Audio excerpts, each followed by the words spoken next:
అందరికీ praise lord. మనం ఇప్పుడు ఋతు గ్రంథం చదువుకుంటున్నాం కదా. మొదటి అధ్యాయము, రెండో అధ్యాయము, మూడో అధ్యాయము ఒకవేళ మీరు వినాలనుకుంటే అవి ఎంతో టైం పట్టట్లేదు. మొదటి అధ్యాయము నిమిషాల్లోనే 4, 6, 4 ఇంచుమించు ఒక 5 నిమిషాల లోపే మనకి ఈ ఆడియో అనేది రికార్డ్ చేయడం జరిగింది. ఒక్క 6 నిమిషాలు కేటాయిస్తే ఒక్కొక్క అధ్యాయానికి రోజుకొకటి కేటాయించినా చదివేయవచ్చు. ఇప్పుడు మనం మీకు ఎన్ని అధ్యాయంలో ఏ వచనాలు ఉన్నాయో కూడా చెప్పాను. మొదటి అధ్యాయంలో 22 వచనాలు ఉన్నవి, రెండో అధ్యాయంలో 23 వచనాలు ఉన్నవి, మూడో అధ్యాయంలో 18 వచనాలు ఉన్నాయి, నాలుగో అధ్యాయంలో 21 వచనాలు ఉన్నవి.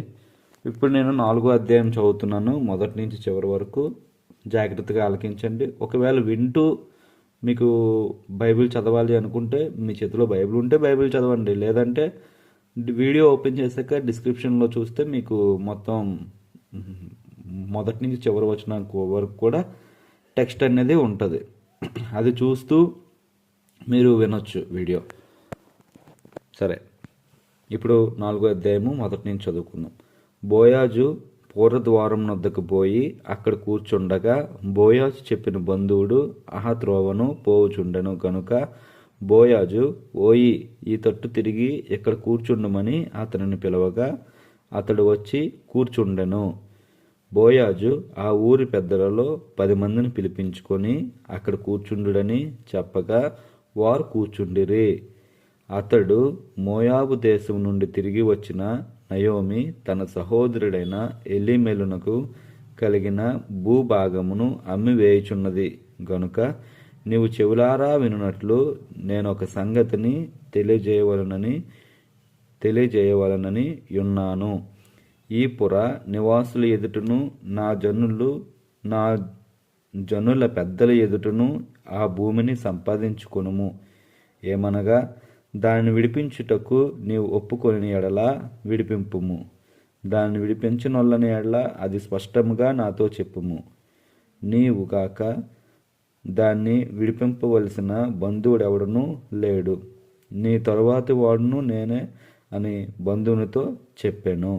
అందుకు అతడు నేను విడిపించదనను. బోయాజు, నీవు నయోమి చేతి నుండి ఆ పొలమును సంపాదించు దినమున చనిపోయిన వాని పేరట అతని స్వాస్థ్యమును స్థిరపరచునట్లు చనిపోయిన వాని భార్య అయిన రూతు అను మోయాబీరాలు యొద్ద నుండి దాన్ని సంపాదింపవలనని చెప్పగా ఆ బంధువుడు, నేను దాన్ని విడిపించుకొనలేను, నా స్వాస్థ్యమును పోగొట్టుకుందునేమో, నేను దాన్ని విడిపింపలేను గనుక నీవే నాకు ప్రతిగా బంధువు ధర్మం జరిగించుమని చెప్పెను. ఇజ్రాయేలులో బంధు ధర్మమును గూర్చి కానీ క్రయ విక్రములను గూర్చి కానీ ప్రతి సంగతిని స్థిరపరచుటకు పూర్వమున జరిగిన మర్యాద ఏదనగా ఒకడు తన చెప్పు తీసి తన పొరుగువానికిచ్చుటయే. ఆ పని ఇజ్రాయేలులో ప్రమాణముగా ఎంచబడెను.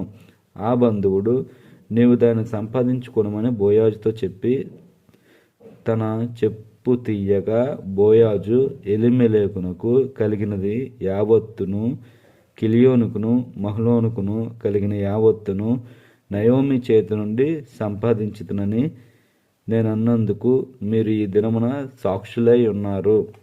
మరియు చనిపోయిన వాని పేరట అతని స్వాస్థ్యమును స్థిరపరచునట్లును చనిపోయిన వాని పేరు అతని సహోదరులో నుండి అతని స్థలము యొక్క ద్వారం నుండి కొట్టివేయబడకున్నట్లును నేను మహలోను భార్య అయిన రూతును మోయాబీరాలని సంపాదించుకొని పెండ్లి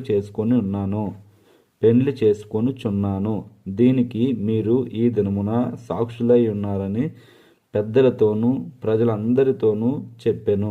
అందుకు పురద్వారము నుండిన ప్రజలందరూ పెద్దలను, మేము సాక్షులము, యెహోవా నీ ఇంటికి వచ్చిన ఈ స్త్రీని ఇజ్రాయేలుల వంశమును వర్ధిల్లజేసిన రాహేలును పోలిన దానిగాను లేయాను పోలిన దానిగాను చేయునుగాక. ఎప్రతాలో నీవు క్షేమాభివృద్ధి కలిగిన వాడవై బెత్లెహేములో నీవు ఖ్యాతి నొందువుగాక. యెహోవా ఈ యవనరాలి వలన నీకు దయచేయు సంతానమును నీ కుటుంబమును తామారు యోదాకు కనిన పేరేసు కుటుంబం వలె నుండునుగాక అనిరి. కాబట్టి బోయాజు రూతును పెండ్లి చేసుకొని ఆమె యొద్దకు పోయినప్పుడు యెహోవా ఆమె గర్భవతి అగునట్లు అనుగ్రహించెను గనుక ఆమె కుమారుని కనెను. అప్పుడు స్త్రీలు, ఆ దినమున నీకు బంధువులు లేకుండా చేయని యెహోవా స్తుతినందునుగాక, ఆయన నామము ఇజ్రాయేలులో ప్రకటించబడునుగాక.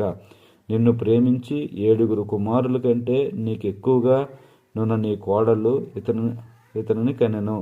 ఇతడు నీ ప్రాణం నోదార్చి ముసలితనమున నీకు పోషకుడగునని నయోమితో చెప్పిరి. అప్పుడు నయోమి ఆ బిడ్డను తీసుకొని కౌగిటనుంచుకొని వాని దాదిగా నుండెను. ఆమె పొరుగు స్త్రీలు నయోమి కొరకు కుమారుడు పుట్టినని చెప్పి అతనికి ఒబేదెదోను పేరు పెట్టిరి. అతడు దావీదునకు తండ్రి అయిన ఇస్సై యొక్క తండ్రి. పేరేసు వంశావళి ఏదనగా పేరేసు ఎస్రోనును కనెను, ఎస్రోను రామును కనెను, రాము అమ్మినాదాబును కనెను, అమ్మినాదాబు నయస్సోనును కనెను, నయస్సోను సల్మానును కనెను, సల్మాను బోయాజును కనెను, బోయాజు ఒబేదెదును కనెను, ఒబేదెదు ఎస్సయ్యను కనెను, ఎస్సయ్య దావీదును కనెను. దేవుడి పరిశుద్ధ వాక్యం దీవించును గాక. ఆమేన్. అందరికీ ప్రైజ్ లార్డ్. దేవుడు మిమ్మును దీవించును గాక.